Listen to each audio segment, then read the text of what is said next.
सकाळची वेळ होती. राधिकाताई देवपूजा करून घरातील सकाळची कामे करत होत्या. आज त्यांना त्यांच्या मुलाकडे पुण्याला जायचं होतं. म्हणूनच साहेबराव म्हणजे त्यांच्या पतीसाठी नाश्ता बनवत होत्या. त्यांच्या आवडीचे बटाट्याचे पराठे त्यांनी बनवले होते. आज त्यांना त्यांच्या मुलाकडे पुण्याला जायचं होतं म्हणून घाईघाईने त्या आवरत होत्या. साहेबराव म्हणाले, बघ राधिका, मी अंगठी मोडून काही पैसे आणले आहेत, जे आपल्याला पुण्याला जाताना उपयोगी पडतील. आता तर जास्त काही पैसे आपल्याजवळ नाहीत. आपण तिथे पोहोचल्यावर अक्षय आपल्याला पैसे देईलच की. राधिकाताई आणि साहेबराव मग घाईघाईने बटाट्याचे पराठे खातात आणि काही पराठे डब्यात भरून घरातील सगळ्या वस्तू व्यवस्थित ठेवून पुण्याला जायला निघतात. साहेबराव आपल्या बायकोसह म्हणजेच राधिकाताईंसोबत पुणे रेल्वे स्टेशनवर पोहोचले. ते पहिल्यांदाच पुण्याला आले होते. नवीन शहर असल्याने दोन्ही इकडे तिकडे पाहून घाबरत होते. राधाताई आपल्या पतीला म्हणाल्या, पण तुम्ही पुन्हा एकदा अक्षयला फोन लावून बघा. बहुतेक ह्या वेळेस तरी त्याला फोन लागेल. ते म्हणाले, नाही ग राधा. नाही राधा, फोन लागत नाही त्याचा. मी खूप वेळा त्याला फोन लावून पाहिला आहे. मला तर आता खूप भीती वाटत आहे.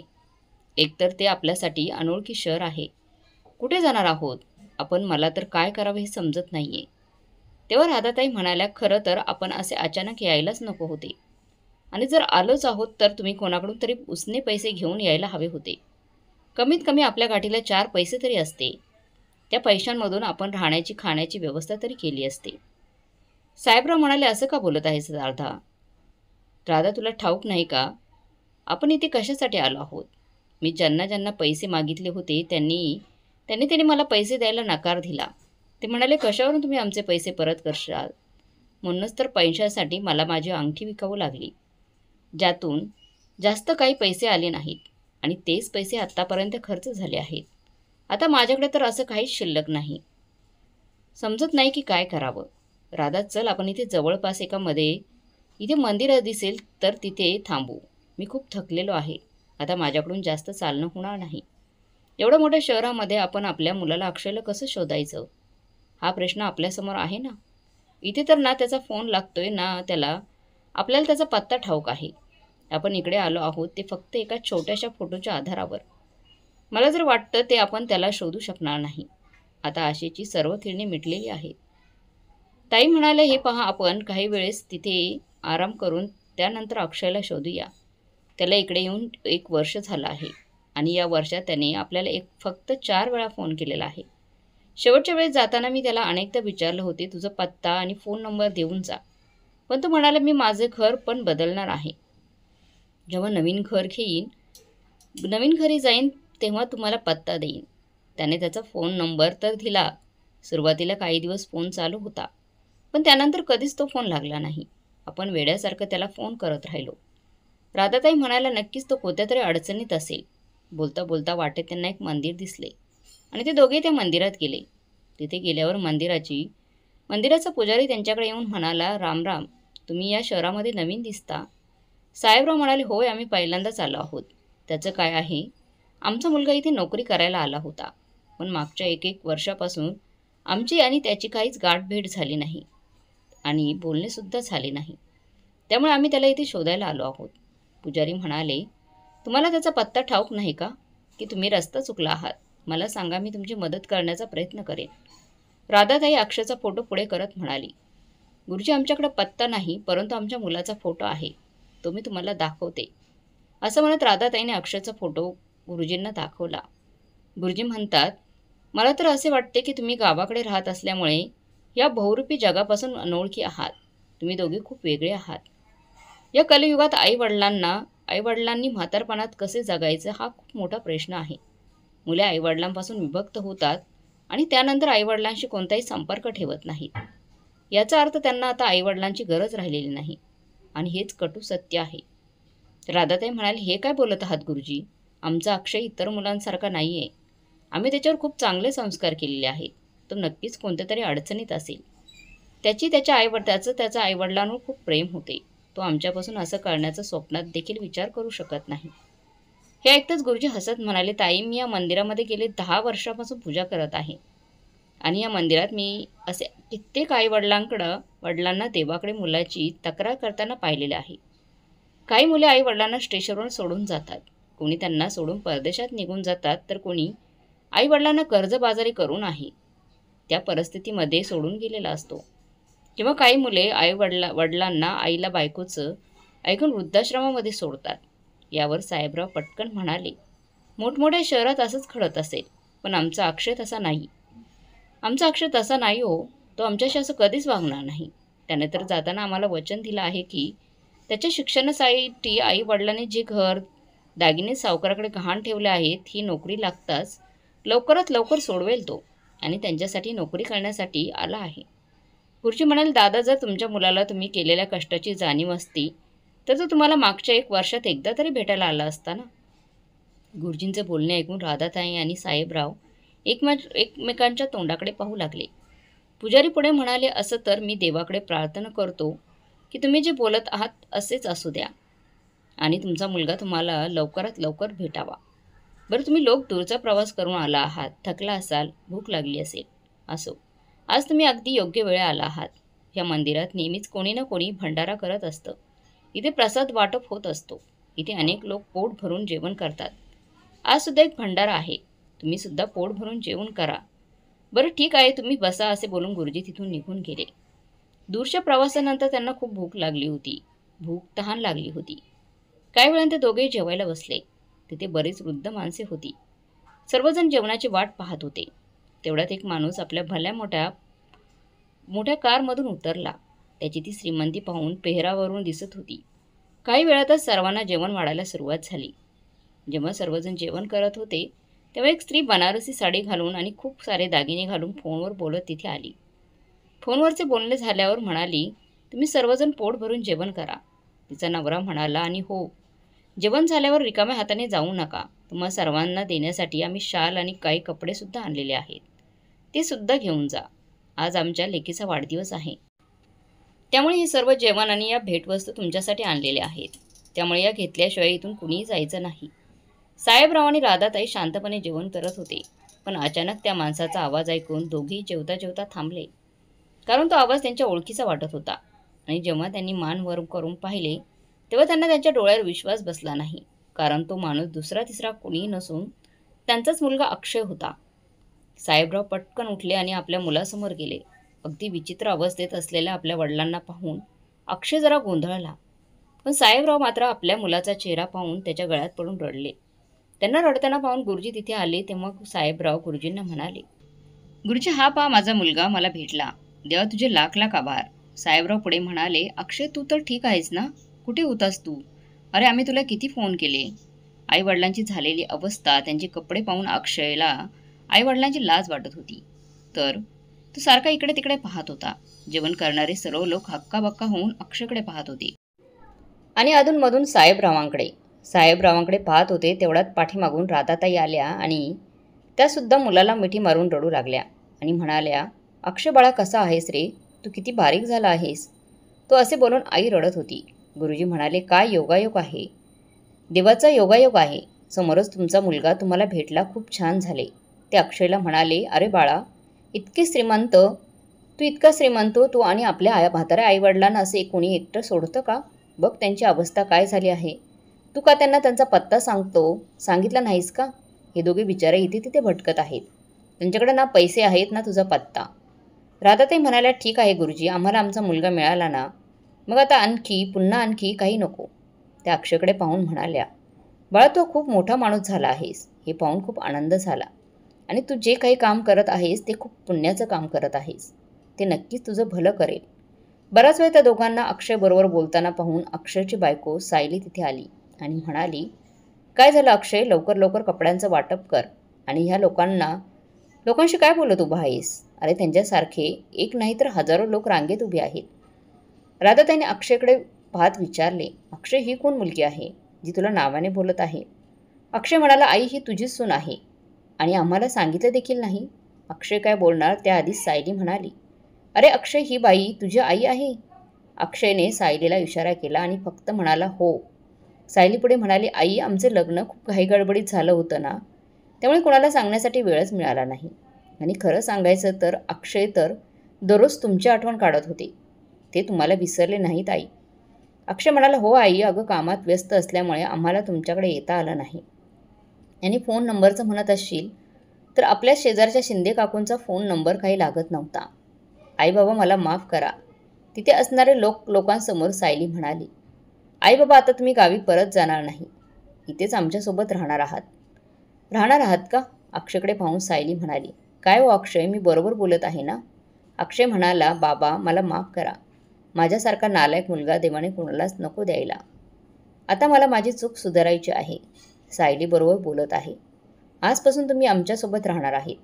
इतके महिने मी तुमच्यापासून दूर राहिलो, पण आता मला तुमच्यासोबत राहून तुमची खूप सारी सेवा करायची आहे. आपल्या मुलाचे बोलणे ऐकून आईबाबांच्या डोळ्यात आनंद अश्रू आले. मग राधाताई आणि साहेबराव मुलासोबत निघून गेले. जाताना राधाताई खूप गर्वाने गुरुजींना म्हणाल्या, पाहिलेत ना गुरुजी, मी म्हणाले होते ना, माझा मुलगा इतर मुलांसारखा नाही. देवाच्या कृपेने तो आज आम्हाला योगायोगाने मंदिरात भेटला.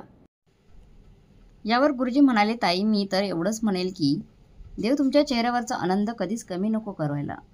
चला ठीक आहे, असे बोलून साहेबराव आणि राधाताई आपला मुलगा आणि सुनेसोबत आणि नातीसोबत निघून जातात.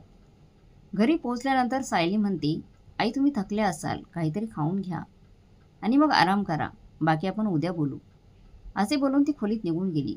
दुसऱ्या दिवशी सकाळी राधाताई आणि साहेबराव चहा प्यायला बसले होते. तेवढे त्यांच्या घरी काम करणारी सुनीता आली आणि तेव्हा सायलीने तिला किराणा मालाचा हिशोब मागितला आणि काही पैशांच्या गडबडीमुळे तिला कामावरून काढून टाकले. हे सर्व राधाताई पाहत होत्या. तेव्हा ती म्हणाली, अहो आई काय आहे ना, काय सांगायचे तुम्हाला, ही सुनीता अजिबात व्यवस्थित काम करत नव्हती आणि वरून चोरीसुद्धा करत होती. त्यामुळे मी तिला कामावरून काढून टाकले. तसेही घरात आपण मिळून 4 जण तर आहोत. आपण दोघी मिळून काम करूया.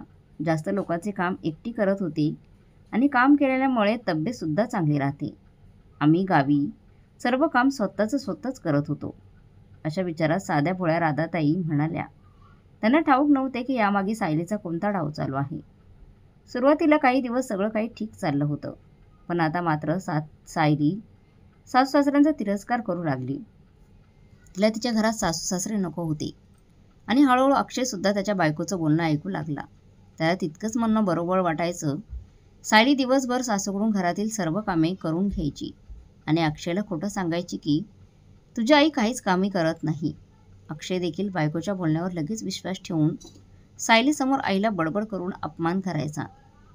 त्या दोघांनी जेवण केल्यानंतर जे काही अन्न उरायचं ते आईवडिलांना खायला द्यायचे. एकदा ते दोघे आईवडिलांना घरात कोंडून 5 दिवसांसाठी बाहेर फिरायला गेले होते. कदाचित त्यांच्या मरणाची वाट पाहत होते. त्यांना असे वाटले की फक्त पाणी पिऊन हे दोघे किती दिवस जगतील, कारण घरात पाण्याशिवाय दुसरं अन्न शिल्लक नव्हतं. किचनात तर त्यांनी कुलूप लावले होते आणि साहेबरावसुद्धा राधाताईसुद्धा पाण्याने भुकेने तहानेने व्याकुळ झाले होते, पण त्यांचं ऐकणारं कोणीच नव्हतं. तिसऱ्या दिवशी राधाताईंनी त्यांच्या खोलीच्या खिडकीतून शेजाऱ्यांना आवाज दिला. खरं तर त्यांना असं काहीच करायचं नव्हतं, कारण त्यामुळे कुटुंबाची बदनामी होईल. पण भुकेपडे ते सर्व काही विसरल्या. सर्वप्रथम त्या शेजारच्यांच्या दोघांनाही खिडकीतून जेवण दिले. त्यानंतर त्यांनी अक्षयला फोन केला आणि त्याला पोलिसांची धमकी दिली.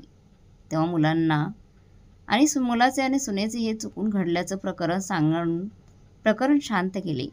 अक्षयने सांगितले की आम्ही ट्रिपला गेल्यावर माझ्या सासूबाईंचा अपघात झाला, त्यामुळे तिकडे लवकर येऊ शकलो नाही.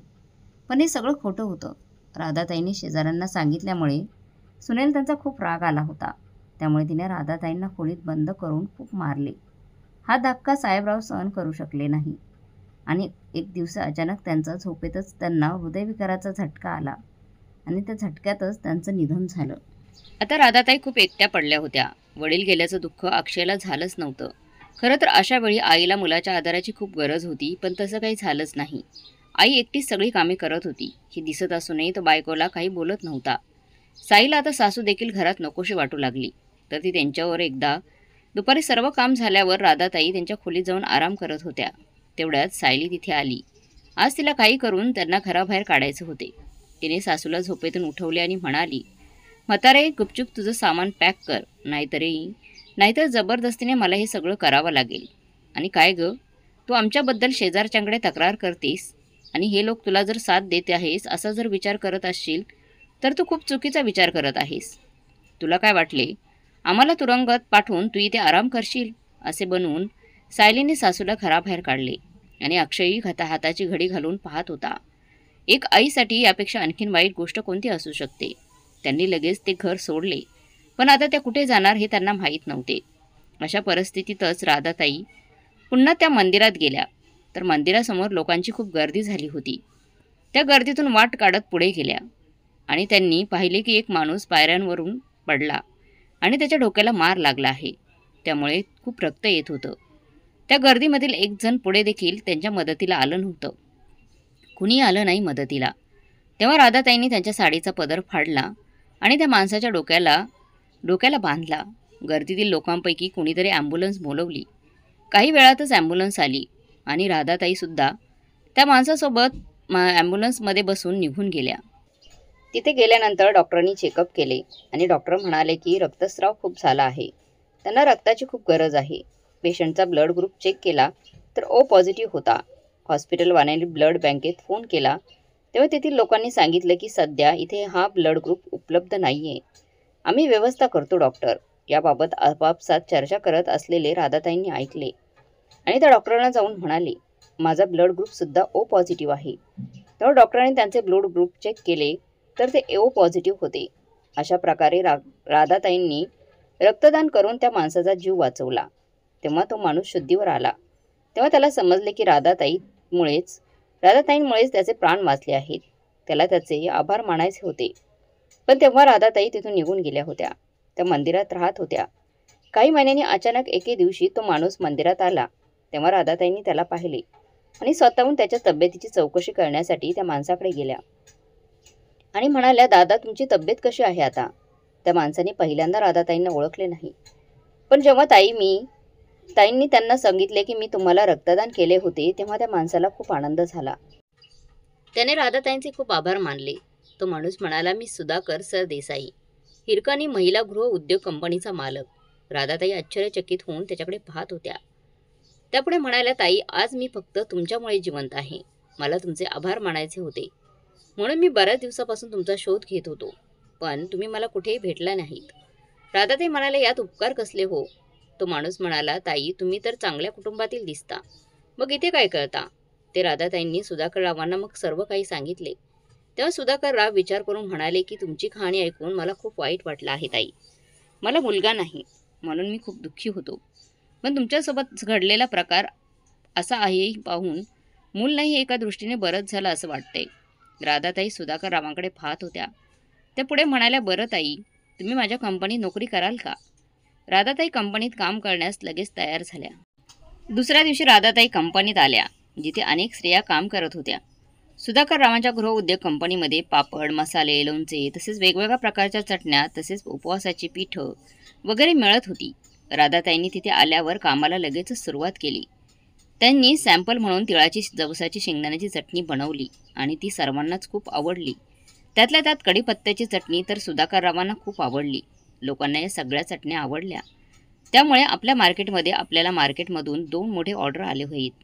असेच हळूहळू राधाताईंना खूप ऑर्डर येत होत्या. त्यामुळे कंपनीला खूप काही प्रॉफिट होऊ लागला. त्यांच्या चटण्या जगभर प्रसिद्ध होऊ लागल्या.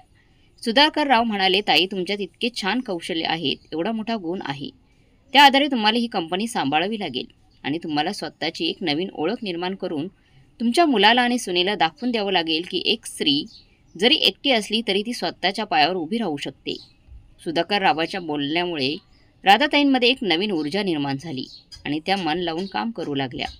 सुधाकररावांच्या कंपनीतील माणसे लोणचं, पापड, चटण्या असे अनेक पदार्थ आता मोठमोठ्या मॉलमध्ये विकण्यासाठी नेण्यात आले किंवा ठेवण्यात आले आणि त्याला लोकांचा भरपूर प्रतिसादही मिळाला. राधाताईंनी तिथे येऊन 2 वर्ष झाली. अचानक एके दिवशी सुधाकररावाची तब्येत बिघडली. त्यांचे आपले असे कोणीच नव्हते. बायको जाऊन तर 5 वर्ष उलटून गेली होती.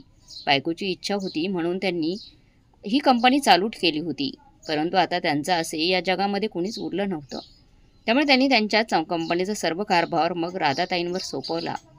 त्यांचं काम आणि समर्पण पाहून त्यांनी राधाताईंना कंपनीचे जवळजवळ सगळ्यात टक्के मालक बनवले होते. राधाताई हे सारे स्वप्न पाहत होती. त्यानंतर त्यांनी या कंपनीसाठी खूप मेहनत केली आणि त्यामुळे सगळीकडेच हिरकणी गृह उद्योग कंपनीचे नाव झाले. त्यानंतर 6 महिन्यांनी सुधाकररावांचे अकस्मात निधन झाले. मृत्यूपूर्वी त्यांनी आपली कंपनीसुद्धा राधाताईंच्या नावावर केली होती. त्यांच्या निधनाने राधाताईंना खूप दुःख झाले. आज त्या ज्या कुणी आहेत त्या फक्त सुधाकर रावांमुळेच होत्या. कुणीतरी म्हटलं आहे, रक्ताच्या नात्यापेक्षा मानलेली नाती जास्त जवळची असतात आणि आज हेच सत्य झाले होते. राधाताईचा मोबाईल वाजला आणि त्या भूतकाळातून बाहेर आल्या. त्यांच्या सेक्रेटरीचा फोन होता. मॅडम, तुम्ही सांगितल्याप्रमाणे आम्ही अक्षय देसाईला ऑफर लेटर दिले आहे. उद्यापासून तो आपली कंपनी जॉईन करत आहे.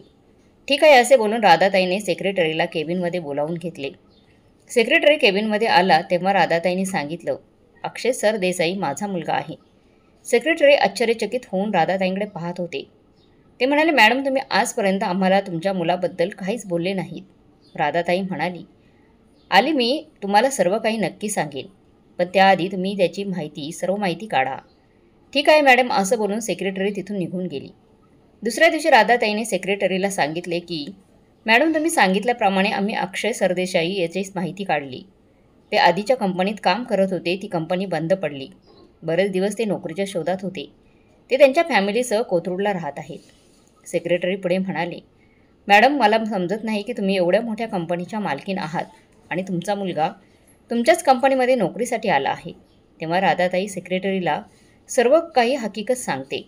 सेक्रेटरी म्हणाली, मग मॅडम, तुमच्या मुलाने तुम्हाला एवढा त्रास दिला असतानासुद्धा तुम्ही त्यांना आपल्या कंपनीत नोकरी का दिली? त्या पुढे म्हणाल्या, कारण मला माझ्या मुलाला आणि सुनेला धडा शिकवायचा आहे. आधी मी त्यांच्यावर अवलंबून होते, त्यामुळे मी त्यांचे अत्याचार सहन करत राहिले. पण आता मला त्यांना त्यांची खरी जागा दाखवून द्यायची आहे. मला माझ्या मुलाला लक्षात आणून द्यायचे आहे की एकेकाळी त्यांच्या शिक्षणासाठी मी माझे करिअर सोडले होते. जेव्हा मला वाटले असते तर मी त्याला एखाद्या शेजारच्या बाजूवाल्याकडे बाईकडे सोपवूनसुद्धा माझं करिअरचा विचार करू शकले असते. पण मी नेहमीच माझ्या मुलाला पहिलं स्थान दिलं. पण त्यानं काय केलं? त्याने मला दुधातल्या माशीप्रमाणे काढून फेकून दिले. सांभाळणाऱ्या बायकांवरून राधाताईंच्या डोक्यात एक कल्पना आली. त्या म्हणाल्या, सेक्रेटरीला म्हणाल्या, आकाश, उद्यापासून ऑफिस तुम्ही सांभाळा. पुढे मी काय सांगते ते तसं करा. दुसऱ्या दिवशी राधाताई पूर्वीसारख्या साधारण राहत्या त्या विषयात कंपनीत आल्या. साध्या वेशात कंपनीत आल्या. त्यांनी सेक्रेटरीला आधी सर्व काही सांगून ठेवले होते. समोरून अक्षय येताना दिसला. त्यामुळे सेक्रेटरी राधाताईंना म्हणाले, हे बघा बाई, आमच्या कंपनीत जेव्हा जागा निघतील तेव्हा आम्ही गेटवर तशी जाहिरात लावू. तेव्हा तुम्ही आता या. आईला समोर पाहून अक्षय चकित झाला होता. राधाताई तिथून जातच होत्या की तेवढ्यात अक्षयने इकडे तिकडे पाहून आईला आवाज दिला आणि म्हणाला, अगं आई, कुठे होतीस तू इतके दिवस? आई म्हणाली, तू आणि तुझ्या बायकोने घराबाहेर काढले, मग कुठे असणार? असे बोलून राधाताई पुढे जाऊ लागल्या. तेव्हा त्यांनी आईला थांबवलं आणि माफी मागितली आणि म्हणाला, आई, घरी चल. तुला तुझा नातू झाला आहे असे सांगितले त्याने. राधाताई त्याच्या चेहऱ्याकडे पाहू लागल्या. त्याने कोणाला तरी मग फोन लावला आणि थोडासा बाजूला जाऊन तो फोनवर बोलत होता. हॅलो आई, भेटली आहे. मी ज्या कंपनीत काम करतो त्याच कंपनीमध्ये काम शोधण्यासाठी आली होती. हे ऐकताच सायली म्हणाली, हे तर खूप चांगलं झालं. मी बाळाला सांभाळण्यासाठी बाई शोधत होते. दुसऱ्या बाईला सांभाळायला घेऊन येण्यापेक्षा तुझी आई तर तिच्या नातवाला खूप छान प्रकारे सांभाळून घेईल. तुम्ही कसे करून तुमच्या आईला घरी घेऊन या. तुझी आई आपल्याला फुल टाईम बाळ सांभाळणारी बाई मिळून जाईल आणि पगारही द्यायला लागणार नाही. आपले पैसेसुद्धा वाचतील आणि फक्त आपले कामही होऊन जाईल. पण अक्षय, तुझी आई आपल्याकडे येईल का? यावर अक्षय म्हणाला, मी आईची माफी मागितली आहे. घरी आल्यावर तोही माझं आणि आपल्या बाळाचे नाव पुढे करून तिला मी घेऊन येतो. नक्कीच अक्षय फोनवर बोलताना राधाताई त्याच्याकडे पाहत होत्या, पण तो खूप हळू आवाजात बोलत होता. फोन ठेवल्यानंतर तो राधाताईकडे आला आणि म्हणाला, आई चाल, गेले विसरून जा. आता तू एका नातवाची आजी झाली आहेस. मग तुला तुझ्या नातवाला पाहावंसे वाटत नाही का? राधाताईंना हेच हवे होते. त्या अक्षयच्या घरी जायला तयार झाल्या. संध्याकाळी ऑफिस सुटल्यानंतर अक्षय आईला घेऊन घरी गेला. घरी गेल्यानंतर सायलीने राधाताईंची माफी मागितली. राधाताई सायलीला काहीच बोलत नाही. त्यांनी बाळाला पाहताच उचलून घेतले. सायली म्हणाली, आई प्लीज, तुम्ही आधी स्वयंपाकाची तयारी करा. मला खूप भूक लागली आहे. त्यानंतर माझे आणि बाळाची मालिश करा. राधाताई किचनमध्ये जाऊन स्वयंपाकाची तयारी करू लागल्या. संध्याकाळी अक्षय त्याच्या ऑफिसमधून घरी आला. त्यानंतर काही वेळाने त्यांच्या घरी काही लोक आणि ते अक्षयला म्हणाले, आम्ही हिरकणी डेव्हलपर्स ऑफिसमधून आलो आहोत. तुमचे घर प्रोमोइज लोकेशनवर आहे. जर तुमची इच्छा असेल तर आपण इथे एक मोठं अपार्टमेंट बांधू शकतो आणि याचा असा फायदा होईल की तुम्हाला 2 फ्लॅट आणि 20 लाख रुपये रोख रक्कम मिळेल. हे ऐकून सायलीला खूप आनंद झाला. त्यांना आपल्या कानावर विश्वास बसत नव्हता. अक्षयला वाटले की कदाचित हे लोक आपल्याला आपली फसवणूक करायला आले आहेत. त्यामुळे तो त्यांना कोणालाही, तुम्ही आम्हाला मूर्ख समजला आहात का? अशी फसवणूक करायला तुम्हाला दुसरे कोणी भेटले नाही का? यावर ते लोक म्हणाले, सर, आमची तुमच्यावर काही जबरदस्ती नाही. तुम्हाला जर विश्वास नसेल तर आम्ही वापर तुमच्या एरियातील दुसऱ्या कोणाला तरी देऊ. हा प्रोजेक्ट दुसरा कोणाला तरी देऊ. हे पहा, जर तुम्ही सहमत असाल तर या पेपर्सवर सह्या करा. आम्ही तुम्हाला ताबडतोब 5 लाख रुपयांचा चेक देऊ. ही रक्कम टोकन स्वरूपात असेल आणि उर्वरित रक्कम अपार्टमेंटचे काम चालू झाल्यावर तुमच्या खात्यात जमा केली जाईल. आता निर्णय तुमच्या हातात आहे. हे ऐकताच सायली अक्षयला बाजूला घेऊन म्हणाली, अहो, अशी चांगली सुवर्ण संधी पुन्हा पुन्हा येत नाही.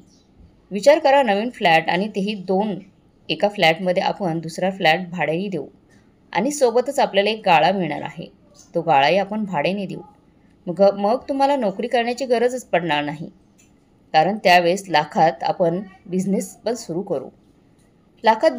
करू शकतो. अक्षय म्हणाला, पण ते जर फ्रॉड निघाले तर? आपण असे एखाद्यावर विश्वास ठेवू शकतो? मग यावर सायली म्हणाली, पण त्याचे म्हणणे आहे की आपण आत्ता हो म्हटलं तर लगेच आपल्याला 5 लाख रुपयांचा चेक देतील. मग यात विश्वास न ठेवण्यासारखं काहीच नाही. त्यानंतर काही वेळ विचार करून त्या लोकांना म्हणाला तो, आम्हाला लगेच 5 लाख रुपयांचा चेक मिळेल का? हो सर, तुम्ही फक्त इथे सही करा. चेक रेडी आहे. अक्षय पेपर्सवर सह्या केल्या अक्षयने. त्यानंतर त्यांनी अक्षयला 5 लाख रुपयांचा चेक दिला. चेक पाहून अक्षय आणि सायलीला खूप आनंद झाला. त्यानंतर त्या लोकांनी अक्षयकडून आणखी काही पेपर्सवर सह्या करून घेतल्या आणि ते तिथून निघून गेले. खरं तर अक्षयने आनंदाच्या भरात ते पेपर्स न वाचताच त्याच्यावर सह्या केल्या होत्या. दुसऱ्या दिवशी अक्षय बँकमध्ये चेक जमा करतो आणि काही वेळातच त्याच्या अकाउंटवर 5 लाख रुपये जमा होतात. आता मात्र अक्षय आणि सायलीला आनंद गगनात मावेनासा झाला होता. त्याला काही दिवसांपूर्वी लागलेली नोकरी तो सोडतो. त्यानंतर एके दिवशी सायली राधाताईला म्हणाली, आता त्या कंपनीत जागा निघाली असेल, तुम्ही तिकडे नोकरी करा आणि बाहेरच कुठेतरी तुमची राहण्याची सोय करा. आता काही दिवसातच आम्हाला नवीन फ्लॅट भेटेल. त्या अपार्टमेंटमध्ये खूप श्रीमंत लोक राहायला येतील. तिथे तुमच्यासारखे असे गावंढळ लोक शोभणार नाही. उगीच आम्हाला लाज आणू नका. तुमच्यामुळे आमची इज्जत कमी होईल. तेव्हा मला जबरदस्तीने तुम्हाला बाहेर काढावं लागेल. त्यापेक्षा आत्ता तुम्ही तुमची व्यवस्था करा. राधाताई म्हणाल्या, पण सुनबाई, अगं मी कुठे जाऊ आता? मला या घरातून हकलून देऊ नकोस गं. सायली म्हणाली, हे बघा आई, उगाचच माझं डोकं फिरवू नका. जर तुम्ही लगेच हे घर सोडले नाही तर तुमचा जीव घेईल मी. असे बोलून तिने राधाताईंवर बळजबरी करून त्यांना घराबाहेर ओढत नेऊ लागली.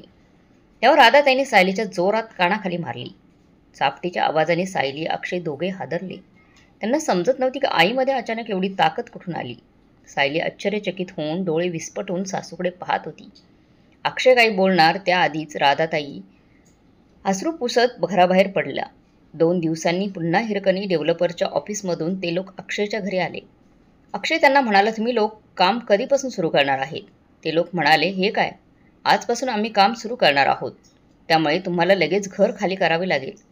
मग अक्षय त्यांना म्हणाला, आम्ही दुसरे बाहेर भाड्याने घर पाहिले आहे.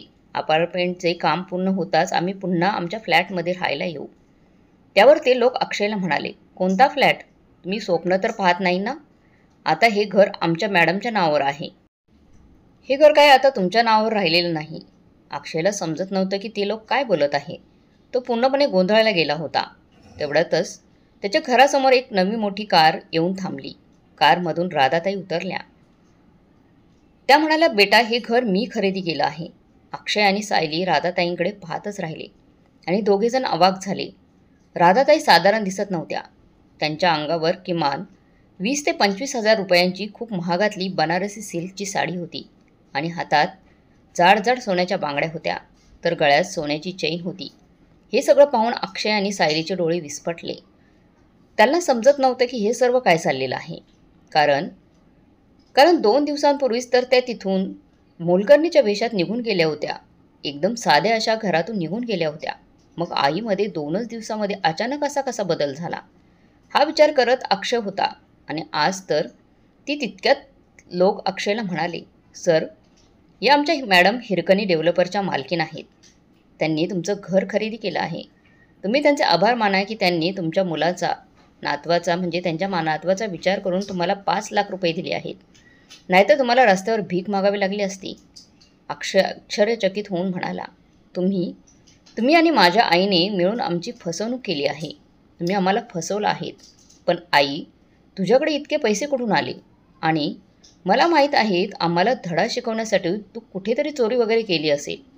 तू लगेच हिरकणी कंपनीची तू मालकीण कशी झाली? आता मी तुमच्या सर्वांच्या विरोधात कोर्टात केस दाखल करणार आहे. मी तुम्हाला सोडणार नाही. तेव्हा राधाताईंचे अक्षयला म्हणाला, मिस्टर जरा तोंड सांभाळून बोला. अक्षय आणि सायली अजून पहिल्या धक्क्यातून सावरले नव्हते तोपर्यंत त्यांना आणखी एक धक्का बसला. एवढ्या रकमेसाठी त्यांनी चोरी करण्याची काहीच गरज नाही. ज्या कंपनीत तुम्ही काम करत शोधत आला होतात ना, ज्या कंपनीत तुम्ही काम करत होता, ह्या मॅडमच्या कंपनीच्या सर्व आहेत त्या. मग अक्षय हसला आणि म्हणाला, कदाचित तुम्हाला माहीत नसेल, ही बाई जिला तुम्ही मॅडम म्हणत आहात ना, तीच तिथे काम शोधत आली होती. तुम्हालाच माहीत नाही आहे. आणि तुम्हीच तिला काम नाही असं म्हणून कंपनीतून बाहेर काढलं होतं. ही तुम्हाला मूर्ख बनवत आहे. वेळीच भानावर या. राधाताई म्हणाल्या, मूर्ख कोणी कोणाला बनवलं आहे हे लवकरच कळेल. आधी तुम्ही दोघे हे घर खाली करा. सायली म्हणाली, काय गं, तुला खोलीत बंद करून कसे मारले होते हे विसरलीस का? मग अक्षय राधाताईंना म्हणाला, तू कोण आहेस? आमचं घर आम्हाला खाली करायला सांगणारे. हे ऐकताच राधाताईंनी अक्षयच्या जोरदार कानाखाली मारली आणि त्या म्हणाल्या, तेव्हा ती स्त्री होती जिचा तुम्ही खूप छळ केला होता, पण आज ती असह्य स्त्री नाही राहिली आहे. आणि लक्षात ठेवा, जर तुम्ही दोघांनी एकही चुकीचा शब्द बोललात तर मी तुमच्या दोघांची जीभ काढून तुमच्या हातात देईन. राधाताईंनी माणसांना सांगून त्या दोघांना मग घराच्या बाहेर काढलं. त्यानंतर त्यांच्या सेक्रेटरीला ती म्हणाली, त्यांचं सामान घराबाहेर काढून ताबडतोब घराला कुलूप लावा आणि चावी माझ्या ऑफिसमध्ये घेऊन या. आईचे असे संतप्त रूप पाहून ते दोघेही मग राधाताईंच्या पायांशी लोटांगण घालून विनंती करू लागले, माफी मागू लागले, क्षमा मागू लागले. पण राधाताई आपल्या मुलाचे आणि सुनेची तीळ मात्र दया आली नाही आणि त्या गाडीत बसून तिथून निघून गेल्या. आज अक्षय त्याची दुसरी नोकरी गमावून बसला होता. नोकरीच्या शोधात दिवस रात्र भटकत होता आणि सायली यांना अजूनही आश्चर्य वाटत होतं की आई एवढ्या मोठ्या कंपनीची आणि हिरकणी डेव्हलपर्सची मालकीण कशी काय झाली. राधाताईंची उत्तरोत्तर होणारी प्रगती पाहून अक्षय आणि सायली चकित व्हायचे. आश्चर्यचकित होऊन त्यांच्याकडे बघत असायचे. त्या दोघांना आता खूप पश्चाताप होत होता. काही दिवसांनी अक्षयने आपल्या शिक्षणाच्या जोरावर त्याने पुन्हा एक जॉब मिळवला, नोकरी करायला लागला आणि तो बायको मुलांसह भाड्याचं घर घेऊन मग राहू लागला. पण एकट्याच्या जीवावर घर चालत नव्हते. त्यामुळे सायलीला जॉबसाठी घराबाहेर पडावं लागले. हे दोघे जॉब करून आपला मोडकळीस आलेला संसार चालवत होते. प्रत्येक क्षण त्यांना आईची आठवण येत होती. आईला त्रास दिलेला आठवत येत होता. आता त्या दोघांची इच्छा असूनही ते राधिकाताईंना आपल्या जवळ राहायला बोलू शकत नव्हते. या दरम्यान अनेकदा अक्षय राधाताईंच्या कंपनीमध्ये जाऊन बोलायचा की आई, तुझा नातू आजारी आहे, तो तुझी आठवण काढतो. राधाताईंना चांगलेच ठाऊक होते की त्यांचा मुलगा स्वतःची मुलाची ढाल बनवून माझ्याशी पुन्हा नातेसंबंध जोडण्याचा प्रयत्न करत आहे. पण राधाताईंनी त्यांचं मन एवढं घट्ट केलं होतं की त्यांनी पुन्हा कधीच मागे वळून पाहिलं नाही. आणि 5 वर्षांच्या कालखंड लोटल्यानंतर ती कंपनी त्यांनी एका अनाथ मुलाच्या नावावर करून दिली. परंतु स्वतःच्या मुलाला फुकटचा 1 रुपयासुद्धा दिला नाही. तर मग मित्र आणि मैत्रिणींनो, राधाताईंचा निर्णय तुम्हाला कसा वाटला आणि राधाताईंनी आपल्या मुलाला आणि सुनेला दिलेल्या शिक्षेबद्दल तुमचं काय मत आहे? तुम्हाला काय वाटते, योग्य केलं की अयोग्य केलं, कमेंट करून नक्की कळवा. आणि आजची कथा आवडली असेल तर चॅनलला लाईक, शेअर, सबस्क्राईब नक्की करा. धन्यवाद.